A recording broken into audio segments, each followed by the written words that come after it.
Have you ever imagined what you would do if you lived in prehistoric times? Some people would surely become brave hunters, some would be mighty chiefs, but there were also those who just liked to sit and think.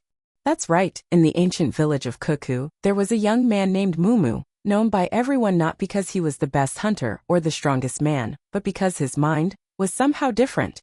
People often called Mumu the dreamer because while everyone else was busy sharpening spears, chipping stones, and hunting animals, Mumu just sat next to a big rock, holding a stick and drawing random lines on the ground, his eyes gazing into the sky, mumbling words no one understood. One beautiful sunny day with birds chirping all around, Chief Kaka was leading people to carve stones into weapons, when suddenly Mumu ran over, hair messy, eyes shining brightly, and shouted at the top of his lungs, "I have thought of something that will change the entire world." Everyone turned around, startled. The chief frowned, still holding his stone axe, and asked, "What is it this time, Mumu? Yesterday you said rolling a log was a great invention. The day before that you said snails crawl slowly because they don't know how to run. What is it today?" Mumu panted, hands on his knees, trying to catch his breath, and spoke quickly, No, this time it's truly great. I call it the wheel." The whole village fell silent. A little child whispered, "Wheel, is that something to eat?" Mumu waved his hands, No, you can't eat it, but it will help us move heavy things easily. Imagine, instead of carrying huge rocks, we just need to place them on this wheel and push." An old man with a long beard coughed and said softly, "You mean putting stones on a round log and rolling it? I tried that before, but halfway through it fell with a thud." Mumu smiled confidently, "That's because you didn't place it the right way. Let me show you." He ran to the corner of his hut and pulled out a small piece of wood, which he had carved almost round. He put it on the ground, placed a small stone on top, and pushed.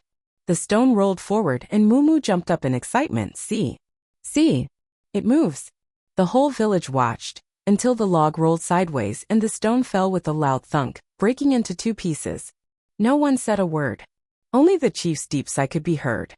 An old woman shook her head, mumbling, "There goes another grinding stone broken." But Mumu wasn't discouraged. That night, while everyone sat around the fire eating roasted meat, Mumu was still busy working on his wooden piece. His hands were blistered from carving, but his eyes shone brightly like flames. He thought, "How can I make it not tilt, not fall?" How, suddenly, he noticed a dung beetle rolling its dung ball. The beetle was tiny, but it pushed a ball many times its size with ease, the ball perfectly round, moving smoothly on the ground. Mumu's eyes widened in realization. He jumped up and shouted, "Beetle, you are my teacher." His shout startled everyone.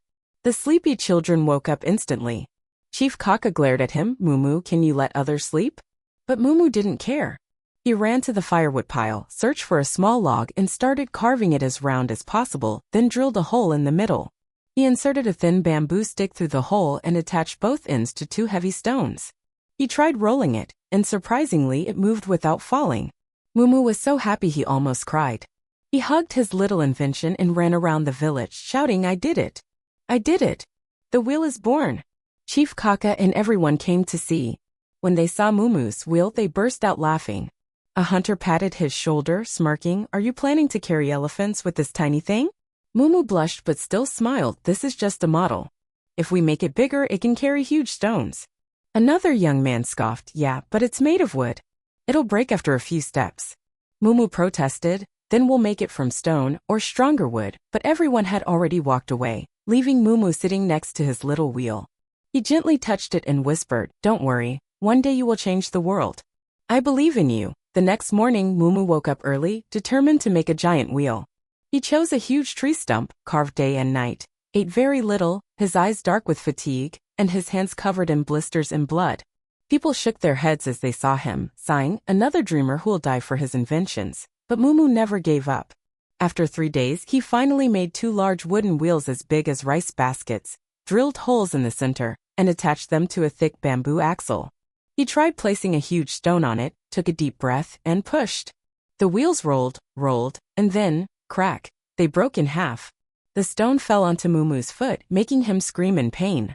Everyone ran over, seeing him lying on the ground, tears streaming down his face as he hugged his foot. A kind woman helped him up, patted his head, and comforted him, "It's okay, at least you tried." Mumu cried and laughed at the same time, in pain but proud. He said, "I know it's not perfect, but I believe one day humanity will thank me." Chief Kaka crossed his arms, looked at him for a long time and sighed, fine, let him rest for a few days, then go back to stone chipping. A great invention, just to break his foot, how sad. But that night, Mumu still lay on his back, staring at the starry sky, smiling. In his mind, he saw bullock carts, war chariots, giant wagons carrying hundreds of tons of stone. Even if others laughed at him, he believed that one day his wheels would roll across this entire earth, from tall mountains to valleys, from dark caves to lands where no one had ever set foot. And like that he drifted off to sleep, with 2 broken wooden wheels lying quietly by his side, as loyal as his best friends in life.